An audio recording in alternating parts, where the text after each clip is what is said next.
আসসালামু আলাইকুম সবাইকে আরও একটি ক্লাসে স্বাগত। আজকের ক্লাসটি বিভিন্ন বাক্যে সিম টু বি এর ব্যবহারের উপর। সিম টু বি ব্যবহার করে আমরা বিভিন্ন বাক্য তৈরি করতে পারি। সেক্ষেত্রে বাংলা ক্রিয়ার শেষে আমরা যদি দেখি যে মনে হয় অথবা মনে হয়েছিল, এই ক্ষেত্রে অথবা মনে হয় না অথবা মনে হয়নি, এই সমস্ত ক্ষেত্রে আমরা সিম টু বি অথবা সিমস টু বি অথবা don't seem to be, doesn't seem to be, didn't seem to be এই রূপ আমরা ব্যবহার করব। তো প্রথমত দেখো স্ক্রিনে একটি ডায়াগ্রাম দেওয়া আছে। এখানে একেবারে শুরুতে লেখা আছে সাবজেক্ট। তো সাবজেক্টের পরে যদি আমাদের বাংলা ক্রিয়ার শেষে আমরা দেখি মনে হয়, তখন আমরা ব্যবহার করব সিম অথবা সিমস টু বি। যদি subject third person singular number হয় তাহলে সিমস টু বি ব্যবহার করব। অন্য সকল সাবজেক্টের ক্ষেত্রে সিম টু বি। এবং যদি বাংলা ক্রিয়ার শেষে আমরা এরকম দেখি মনে হয় না, তখন আমরা ব্যবহার করব ডোন্ট সিম টু বি অথবা doesn't seem to be. Subject plus don't seem to be অথবা doesn't seem to be. Bangla ক্রিয়ার শেষে মনে হয়েছিল যদি এরকম আমরা দেখি, তাহলে আমরা লিখব subject plus did seem to be, subject plus seem to be. আর যদি বাংলা ক্রিয়ার শেষে আমরা দেখি মনে হয়নি, তাহলে subject plus didn't seem to be. এখন আমরা এই মনে হয়নি অর্থাৎ সিম টু বি এর পরে আমরা আরও কিছু অংশ যোগ করব। এখানে চারটি স্টেপ দেখো আছে। এখানে প্রথমত দেওয়া আছে অ্যাডজেক্টিভ, অর্থাৎ সাবজেক্ট সিম অথবা seems to be adjective, subject seem অথবা seems to be very adjective, subject seem অথবা seems to be article adjective noun, subject plus seem অথবা seems to be article very adjective noun. তো এইগুলো আমরা এখন দেখব কিভাবে বাক্য তৈরি করা যায়। প্রথমত একটি বাক্য বলি, দেখো মামুন দয়ালু। মামুন দয়ালু, এইটিকে আমরা যদি বলি এরকম, মামুনকে দয়ালু মনে হয়, যখন বলবো মনে হয় তখন seems to be, Mamun seems to be kind. মামুনকে খুব দয়ালু মনে হয়, Mamun seems to be very kind. মামুনকে একটি দয়ালু ছেলে মনে হয়, Mamun seems to be a kind boy. আচ্ছা, মামুনকে একটি খুব দয়ালু ছেলে মনে হয়, Mamun seems to be a very kind boy. এভাবে আমরা বিভিন্ন বাক্য তৈরি করব। এখন যদি আমরা বলি যে মনে হয় না, তখন আমাদের ব্যবহার করতে হবে সাবজেক্ট প্লাস ডোন্ট অথবা ডাজেন্ট সিম টু বি। যদি আমরা ধরি subject third person singular number, তাহলে আমাকে ব্যবহার করতে হবে ডাজেন্ট সিম টু বি।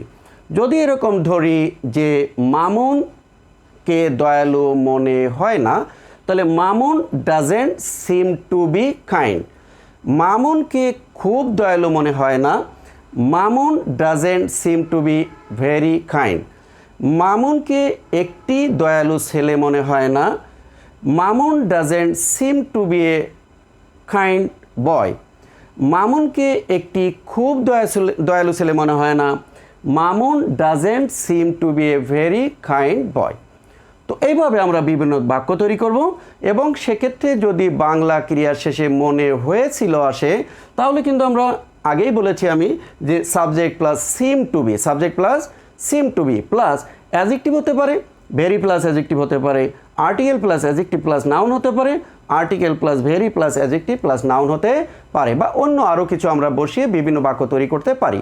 আর যদি কখনো মনে হয় যে বা দেখি বাংলা ক্রিয়ার শেষে মনে হয়নি বা মনে হয়েছিল না, সেক্ষেত্রে আমরা ব্যবহার করব subject didn't seem to be plus adjective very plus adjective article adjective noun article very adjective তারপরে নাউন। যেরকম আমরা বলতে পারি মামুনকে সৎ মনে হয়নি, তাহলে Mamun didn't seem to be honest লিখবো। তো আমরা তখন কি লিখবো? অনেস্ট। আর যদি বলি না মামুনকে খুব সৎ মনে হয়নি, তাহলে Mamun didn't seem to be honest. তো আমরা এখানে অনেস্ট বা কাইন্ড বা বিভিন্ন অ্যাডজেক্টিভ ব্যবহার করে বিভিন্ন বাক্য তৈরি করতে পারি। নিচেই দেখো এই দুটি লাইনে অনেকগুলো অ্যাডজেক্টিভ দেওয়া আছে। প্রথমত হচ্ছে বুদ্ধিমান, চালাক, অভাবী, মেধাবী, ধার্মিক, কর্মঠ, উদ্বিগ্ন। এই বিভিন্ন অ্যাডজেক্টিভ দিয়ে বাসায় তোমরা প্র্যাকটিস করবে। যেরকম যদি বুদ্ধিমান দিয়ে বলি যে মামুনকে একটি বুদ্ধিমান ছেলে মনে হয়, অথবা মামুনকে বুদ্ধিমান মনে হয়। যদি বলি মামুনকে বুদ্ধিমান মনে হয়, তাহলে Mamun seems to be kind. আর যদি বলি মামুনকে খুব বুদ্ধিমান মনে হয়, তাহলে Mamun seems to be very kind. এভাবে আমরা বিভিন্ন বাক্য তৈরি করতে পারবো। যদি বলি যে অন্য কোনো সাবজেক্ট, যে মিনাকে চালাক মনে হয়, তাহলে Mina seems to be clever. মিনাকে খুব চালাক মনে হয়, Mina seems to be very clever. আর যদি বলি না, মিনাকে চালাক মনে হয় না, তখন আমাকে বলতে হবে Mina doesn't seem to be clever. এইভাবে তোমরা বিভিন্ন বাক্য তৈরি করবে। লাস্ট যে ওয়ার্ডটা আছে সত্যবাদী, আমরা জানি সত্যবাদী ইংরেজি ট্রুথফুল। তো যদি আমি বলি মিনাকে সত্যবাদী মনে হয়, তাহলে Mina seems to be truthful. মিনাকে সত্যবাদী মনে হয় না, Mina doesn't seem to be truthful. এভাবে তোমরা বিভিন্ন বাক্য তৈরি করবে। তারও আগে ওয়ার্ড হচ্ছে দুর্বল। দুর্বল বলতে ইংরেজিটা কি? উইক। তো আমি যদি বলি মিনাকে দুর্বল মনে হয়, Mina seems to be weak. মিনাকে ইংরেজিতে দুর্বল মনে হয়, Mina seems to be weak in English. এভাবে তোমরা বাক্য তৈরি করবে। নির্দয়, এর ইংরেজি আমরা জানি আনকাইন্ড। তো আনকাইন্ড, মিনাকে নির্দয় মনে হয়, Mina seems to be unkind. মিনাকে দরিদ্রদের প্রতি নির্দয় মনে হয়, Mina seems to be unkind to the poor. এভাবে বিভিন্ন বাক্য তৈরি করবে। নির্ভীক, ফেয়ারলেস, যদি বলি মিনাকে নির্ভীক মনে হয়, Mina seems to be fearless. মিনাকে অনুপস্থিত মনে হয়, Mina seems to be absent. মিনাকে ক্লাসে অনুপস্থিত মনে হয়, Mina seems to be absent from the class. এভাবে তোমরা বাক্য তৈরি করবে। পরবর্তীতে দেখো বিভিন্ন বাক্য আমি এখানে বসিয়েছি, বাংলা এবং ইংরেজি একই সাথে দিয়ে দিয়েছি তোমাদের বোঝার সুবিধার্থে। প্রথম যে বাক্যটি লেখা আছে যে রাজকে লোভী মনে হয় অথবা মনে হয়েছিল। যদি বলি মনে হয় তাহলে সিমস টু বি, যদি বলি মনে হয় না তাহলে ডাজেন্ট সিম টু বি। তাহলে রাজকে লোভী মনে হয়, Raj seems to be greedy. রাজকে লোভী মনে হয়, রাজকে লোভী মনে হয়েছিল, Raj seem to be greedy. রাজকে খুব লোভী মনে হয় অথবা খুব লোভী মনে হয়েছিল, Raj seems to be very greedy. রাজকে খুব লোভী মনে হয়েছিল, Raj seem to be very greedy. রাজকে একটি লোভী ছেলে মনে হয় অথবা রাজকে একটি লোভী ছেলে মনে হয়েছিল। পার্থক্য দেখো, মনে হয়, মনে হয়েছিল। তো Raj seem to be a very greedy boy. আর যদি বলি মনে হয়েছিল তাহলে Raj seem to be a very greedy boy. রাজকে একটি খুব লোভী ছেলে মনে হয়, তাহলে Raj seems to be a very greedy boy. রাজকে একটি খুব লোভী ছেলে মনে হয়েছিল, Raj seem to be a very greedy boy. তোমরা এভাবে বাক্য তৈরি করবে।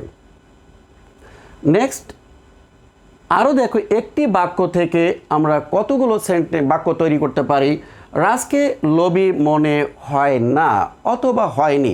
যদি বলি হয় না তাহলে ডাজেন্ট সিম টু বি, হয়নি ডিডেন্ট সিম টু বি। তো রাজকে লোভী মনে হয় না, Raj doesn't seem to be greedy. রাজকে লোভী মনে হয়নি, Raj didn't seem to be greedy. রাজকে খুব লোভী মনে হয়, Raj seems to be very greedy. রাজকে খুব লোভী মনে হয় না, Raj doesn't seem to be very greedy. রাজকে খুব লোভী মনে হয়নি, Raj didn't seem to be very greedy. রাজকে একটি লোভী ছেলে মনে হয় না, Raj doesn't seem to be a greedy boy. রাজকে একটি লোভী ছেলে মনে হয়নি, Raj didn't seem to be a greedy boy. যদি বলি রাজকে একটি খুব লোভী ছেলে মনে হয় না অথবা হয়নি।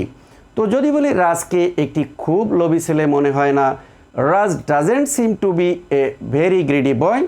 রাজকে একটি খুব লোভী ছেলে মনে হয়নি, Raj didn't seem to be a very greedy boy. তো প্রিয় শিক্ষার্থী, পরবর্তীতে আমরা আরও কিছু বাক্য প্র্যাকটিস করব।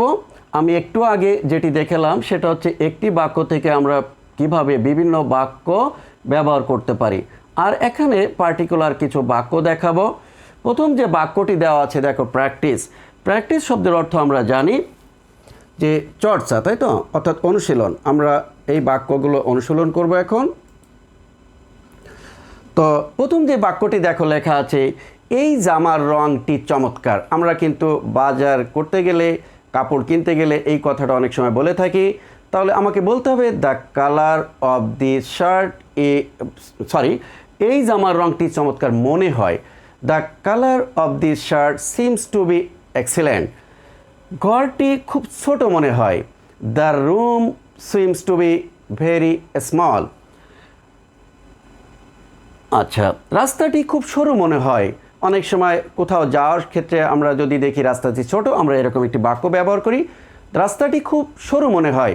তাহলে the road seems to be very narrow, very narrow. যদি বলি সরু মনে হয় তাহলে শুধু বলবো সিমস টু বি ন্যারো। আর যদি বলি খুব সরু মনে হয়, seems to be very narrow. পরবর্তীতে দেখো,